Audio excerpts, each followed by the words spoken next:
পেঁপের পাকোড়া। পেঁপের পাকোড়া করার জন্য আমি এইখানে আস্তে একটা পেঁপে কাইটে নিছি, কাইটে ওই পেঁপের অর্ধেকখানি নিছি, নিয়ে ছুইলা নিছি পেঁপেটা ছুইলা পরিষ্কার করে ধুয়ে নিছি। পরিষ্কার করে ধুয়ে পেঁপেটা আমি গেটার দিয়ে গেট করে নিছি। গেট করে নিয়ে তারপরে পেঁপেগুলোর মধ্যে দিয়ে দিয়েছি আমি পরিমাণ মতো লবণ, পরিমাণ মতো হলুদ, আর সামান্য জিরার গুঁড়া, কাঁচামরিচ কুচি দিয়ে ভালো করে আমি এই পেঁপেটা চালের গুঁড়া নিছি, চালের গুঁড়ার সাথে মাখিয়ে নিছি।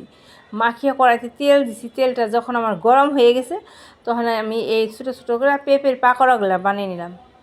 পেঁপের পাকোড়া কিন্তু খেতে অনেক ভাল লাগে, খেতেও ভাল লাগে, আবার দেখতেও খুব সুন্দর হয়, কারণ পেঁপের পাকোড়াগুলো অনেক মচমচ করে, মচমচা হয়। আমার এই পেঁপের পাকোড়ার রেসিপিটা যে ভালো লেগে থাকে পেটি সাবস্ক্রাইব করে আমার ভিডিওতে একটা লাইক করবেন।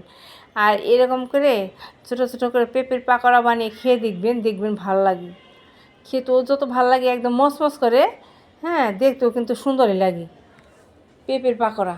আমার কাছে তো পেঁপের পাকোড়া খুবই ভালো লাগে, আর পেঁপে দিয়ে যে এত সুন্দর পাকোড়া বানানো যায়, না খেলে বোঝা যায় না।